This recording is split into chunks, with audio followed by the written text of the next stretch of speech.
4000 bed का hospital की व्यवस्था हमने बनाई है, क्योंकि नागपुर में रामदास पेट, धंतोली और अन्य भाग में आज छोटे छोटे रेसिडेंशियल एरिया में काफी हॉस्पिटल्स होने के कारण लोगों को भी तकलीफ होती है और सुविधाएं भी नहीं मिल सकती है। तो ये 23 पैकेज में एक पैकेज ऐसा है जो केवल मेडिकल हॉस्पिटल के लिए और इसमें सभी प्रकार की सुविधाएं डॉक्टर को मिलेगी और 4000 साढ़े 4000 स्क्वायर फुट के भाव से उनको इस प्रकार की बिल्डिंग मिले, यह कोशिश हम कर रहे हैं। तो ये नागपुर में स्वाभाविक रूप से काफी रिक्वायरमेंट भी है, आवश्यकता भी है।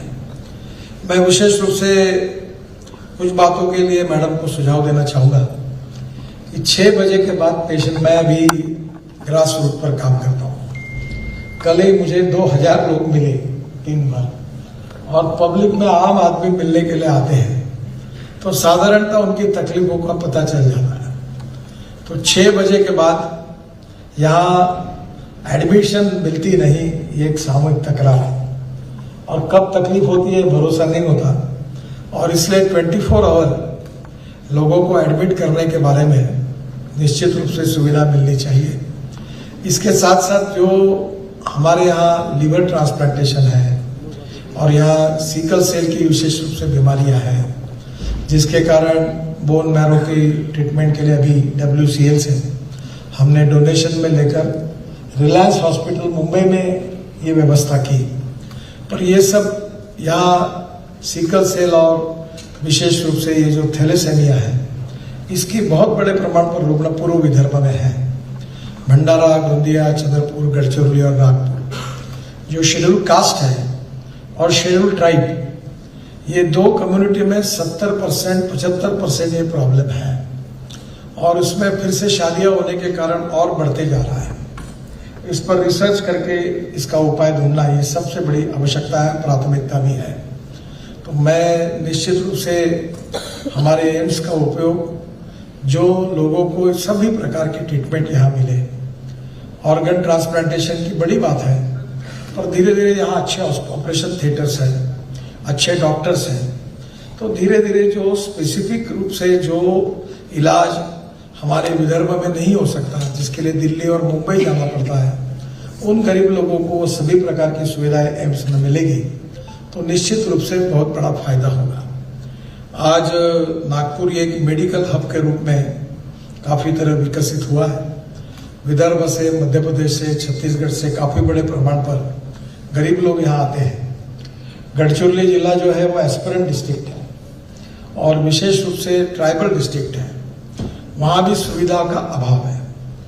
मैं अनुरोध करूंगा कि सैटेलाइट सेंटर के द्वारा जो दुर्गम परिसर है, वहां के लोगों को, पेशेंट को वीडियो कॉन्फ्रेंस से जोड़कर अगर उनको भी कुछ दिन यहाँ के डॉक्टर कुछ सेवाएं देंगे, तो जो सोशली, इकोनॉमिकली और एजुकेशनली बैकवर्ड एरिया है, वहाँ काफ़ी सुविधाएं मिलेगी, क्योंकि वहाँ की परिस्थिति बहुत ही गंभीर है। मैं खुद एक ट्रस्ट के द्वारा गढ़चिरौली जिले में और ट्राइबल सेक्टर में 1200 विद्यालय चलाता हूँ, एकल विद्यालय। हमारे 1200 टीचर हैं, और अभी हमने हेल्थ यूनिवर्सिटी नासिक जो है, उनके साथ कोऑर्डिनेशन में एक बहुत बड़ा प्रकल्प वहाँ शुरू किया, और वहाँ की परिस्थिति ऐसी है कि वहाँ डॉक्टर लगभग नहीं है। जब ये कोविड के समय आया तो ऑक्सीजन, बाईपैक और बाकी सब बातें जब कॉन्सेंट्रेटर भेजे, तो वेंटिलेटर भेजे, तो बेचारे डॉक्टर लोगों को पता ही नहीं कैसे उसका उपयोग करें। तो वहाँ की स्थिति बहुत ही गंभीर है। कभी कभी ये जो लड़के हैं, इनको कभी महीने में 1 बार गढ़चिरौली जैसे जगह पर मेडिकल कैंप के लिए आप लेके जाएंगे, तो इनका भी नॉलेज बढ़ेगा और समाज के ऊपर ग्रास रूट लेवल पर जो परिस्थिति है उसका ज्ञान होगा। मैं जब विद्यार्थी था तो मैं अनेक बार कैंप में वहाँ गया हूँ, और वहाँ की परिस्थिति देखकर काफ़ी प्रेरणा मिली है। ये पूरा एरिया नक्सलाइट की मूवमेंट का एक कैपिटल है, और वहाँ आर्थिक सुविधाएं नहीं, रोजगार नहीं, रोड नहीं, जिसके साथ साथ उद्योग नहीं, और फॉरेस्ट होने के कारण किसी बात की परमिशन नहीं, ऐसी अवस्था है। पर अभी काफ़ी सुधार हुआ है, रोड नेटवर्क काफ़ी हुआ, आयरन ओर के ऊपर वहाँ बड़ी इंडस्ट्री लग गई, और वहाँ जो लग गई है उसका देश का सबसे अच्छा आयरन ओर वहाँ है सूर्यागढ़ में। अब वहाँ 3-4 हज़ार लोगों को रोजगार भी मिला है, तो स्वाभाविक रूप से वहाँ नक्सलाइट मूवमेंट में भी कमी आई है। जो लोग नक्सलाइट मूवमेंट में गए थे वो लोग अब फिर से वापस आकर काम कर रहे हैं। अब उनको शैक्षणिक सुविधाएं और स्वास्थ्य विषयक सुविधाओं की आवश्यकता है। अभी वहाँ जिन्होंने ये काम शुरू किया उनको मैंने engineering college, polytechnic college, ITI, driving training school सब खोलने के लिए कहा है, ताकि वहाँ के लड़कों को ही वहाँ रोजगार मिले और वहाँ के गरीब लोगों को भी सुविधाएं मिल जाएगी। तो जैसे टेलीमेडिसिन जैसी सुविधा है उसके कारण भी काफ़ी फायदा होगा। हमारे यहाँ फार्मेसी डिपार्टमेंट है और देश के बड़े बड़े उद्योगपति है नागपुर यूनिवर्सिटी के फार्मेसी डिपार्टमेंट से पढ़कर गए हैं। एक जो बात प्रधानमंत्री बार बार कहते हैं वो समस्या सब जगह है। हम सब लोग साइलो में काम करते हैं। यहाँ इंजीनियरिंग कॉलेज है, अभी प्राचार्य साहब बैठे हैं, तो बीच में उन्होंने डेंटल इसमें जो इलेक्ट्रॉनिक्स और इंजीनियरिंग, मैकेनिकल इंजीनियरिंग को लेकर वर्ल्ड के जो इक्विपमेंट है अच्छे वो यहाँ डेवलप करने की कोशिश की। यहाँ इंजीनियरिंग कॉलेज है, IIT है, एम्स है और इसके साथ साथ जो इंस्टीट्यूशन है फार्मास्यूटिकल, हमारी यूनिवर्सिटी की बहुत बड़ी इंस्टीट्यूट है, इनके सबके बीच में कुछ कोऑर्डिनेशन अगर हो जाएगा तो आपका रिसर्च उनके काम में आएगा, उनके रिसर्च आपके काम में आएंगे। पर दुर्भाग्यवश इसमें इनिशिएटिव लेना पड़ेगा और ये इनिशिएटिव आपने लेना चाहिए ताकि सबका इसमें फायदा होगा। अभी जो गति शक्ति योजना बनी है वो इंफ्रास्ट्रक्चर में कोऑर्डिनेशन करने के लिए बनी है। तो अभी बाकी भी बातों में काम चल रहा है। आयुर्वेद, विशेष रूप से अल्टरनेटिव पैथी जो है, नेचुरोपैथी है, इसमें भी काफ़ी काम हो रहा है। मैं कोविड के बाद मैं रोज प्राणायाम करता हूँ तो मुझे इसका बहुत बड़ा फायदा हुआ। अभी बीच में मैं मुंबई गया था, अमिताभ बच्चन जी गया, तो मुझे वो कह रहे थे कि आप तो 10-12 साल यंग लगते हो। तो मैंने उनको कहा कि मैं रोज प्राणायाम करता हूँ। तो अभी मैंने भी उनको सिखाया कि आप ये करिए, आपको इसका फायदा होगा। तो कहीं ना कहीं आखिर स्वास्थ्य की सुविधा में जो पेशेंट है उनको फायदा होना चाहिए। किससे होता है ये महत्वपूर्ण नहीं है, जिसका भी एक्सपर्टाइज अच्छा हो उससे फायदा हो।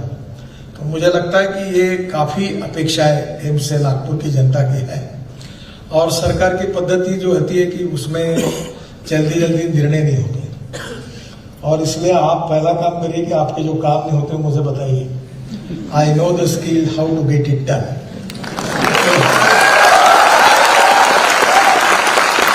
आपने अगर मुझे नहीं बताया और अगर प्रॉब्लम रहेगा तो फिर मैं आपको जिम्मेदार मानूंगा। तो इसलिए आप पहले ही चिल्लाना शुरू करिए, ऊपर वालों से मत डरिए, जो है वो तुरंत मुझे बताइए। बाकी मेरी हेल्थ मिनिस्टर से बात हुई है और एक मीटिंग में मैं करने वाला हूँ और मुझे आपका फीडबैक नीचे का पूरा मिलता ही है। इधर यहाँ के लोगों ने कितना भी छुपाने की कोशिश की तो भी मैं सड़क छाप आदमी हूँ, इसलिए यहाँ का छोटा आदमी मुझे मिलता है। और डॉक्टर क्या कर रहा है, क्या हुआ, किसको हटाया, किसको एडमिट नहीं किया, किसको ट्रीटमेंट नहीं मिली, कौन चिल्ला रहा, वो मेरे घर पहुंचता ही है। तो मुझे आपसे यही अनुरोध है कि क्वालिटेटिव सुधार, काफ़ी अच्छी सर्विस है, कोविड में अच्छा काम हुआ है। कोविड के समय भी कुछ बातें हो नहीं रही थी, ऑक्सीजन के बारे में सभी बातों को जो आवश्यक है वो पूरी होनी चाहिए। बच्चों को अच्छा एजुकेशन भी मिलना चाहिए और दूसरी ओर हमारे पेशेंट को भी अच्छी सुविधाएं मिलनी चाहिए और हम इसी के लिए जिम्मेदार हैं।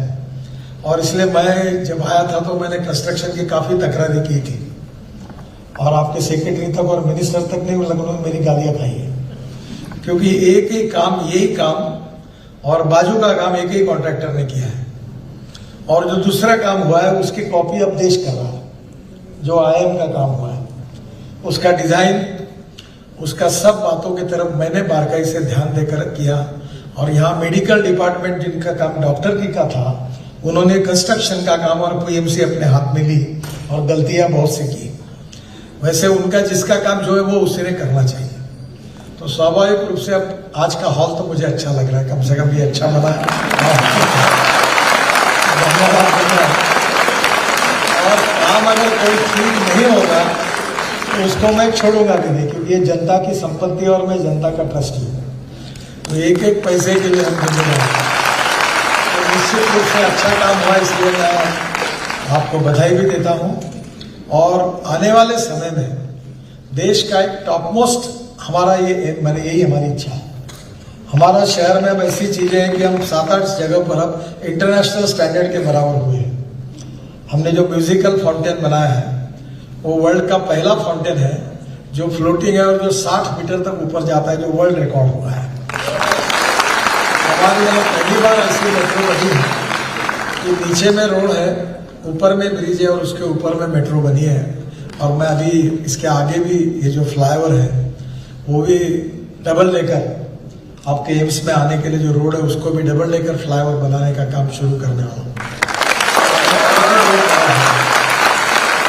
हमारे यहाँ स्वच्छता की दृष्टि से हम देश का पहला शहर है कि जो टॉयलेट का पानी पावर जनरेशन को बेचकर 300 करोड़ रुपए साल के कमाते हैं।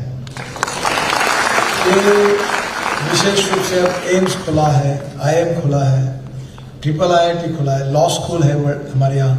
सिम्बोसिस जो यूनिवर्सिटी है, जो विशेष आग्रह से मैं नागपुर ले आया हूँ, जरूर वो कैंपस देखने लायक है। 450 करोड़ का कैंपस है, 10,000 बच्चे वहाँ पढ़ रहे हैं। वर्ल्ड स्टैंडर्ड का एजुकेशन कैंपस यहाँ बना है। अभी हम लोग नर्सिंग जी को भी नागपुर में ला रहे हैं। तो हमारे यहाँ एजुकेशन सेंटर में काफ़ी अच्छा काम है। ऑलरेडी इंजीनियरिंग कॉलेजेस हैं अच्छे हैं।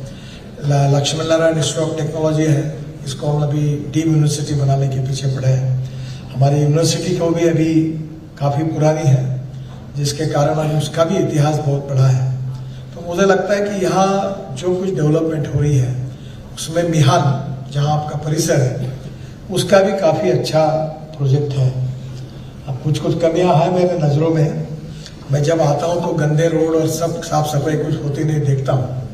तो अभी मैं बिहार की भी मीटिंग होने वाली है और स्वाभाविक रूप से यहाँ IT में भी 58,000 लड़कों को रोजगार मिला। और ये जो मैं खुद अपने ऑफिस में इसको industry wise unit wise monitoring करता हूँ और काफ़ी नई डेवलपमेंट आ रही है। अभी फॉल्कन जो है राफेल, वो अपना फॉल्कन एयरक्राफ्ट यहाँ बनाने वाला और 2022 एंड तक 11 सीटर जेट का फॉल्कन भी नागपुर बन रहा है। इंटरनेशनल एयरपोर्ट जो था वो भी सुप्रीम कोर्ट में निर्णय लग गया है। आने वाले 2-3 महीने में एयरपोर्ट का काम भी शुरू होगा। अब रेलवे स्टेशन जो है 1200 करोड़ का, तो आज मैं आ रहा था तो मैं सोच रहा हूँ कि एम्स के आगे ये जो कैंसर इंस्टीट्यूट है उसके आगे अब अगर ये स्टेशन बनाना, इसके बारे में भी अध्ययन कर रहे हैं। तो मुझे लगता है कि पूरा एरिया बहुत अच्छी तरीके से विकसित हो रहा है। थोड़ा सा बस सर्विस के बारे में लास्ट माइल कनेक्टिविटी की कुछ अड़चने हैं, जल्दी ही वो भी दूर की जाएगी ताकि आपको डायरेक्ट यहाँ आने को सुविधा मिले। और निश्चित रूप से हमारे देश में ये नंबर 1 पर पहुंचे, यही हमारी सबकी इच्छा है। 4 साल में बहुत कुछ काम हुआ है, उसके लिए मैं आपको बधाई देता हूं। और जो नहीं हुआ है वो अगले साल जो 5 साल पूरे होने वाला जो कार्यक्रम होगा उसमें वो सब काम पूरे होंगे। इसी विश्वास के साथ आपको बहुत बहुत बधाई देते हुए मैं अपनी बात को समाप्त करता हूँ। धन्यवाद।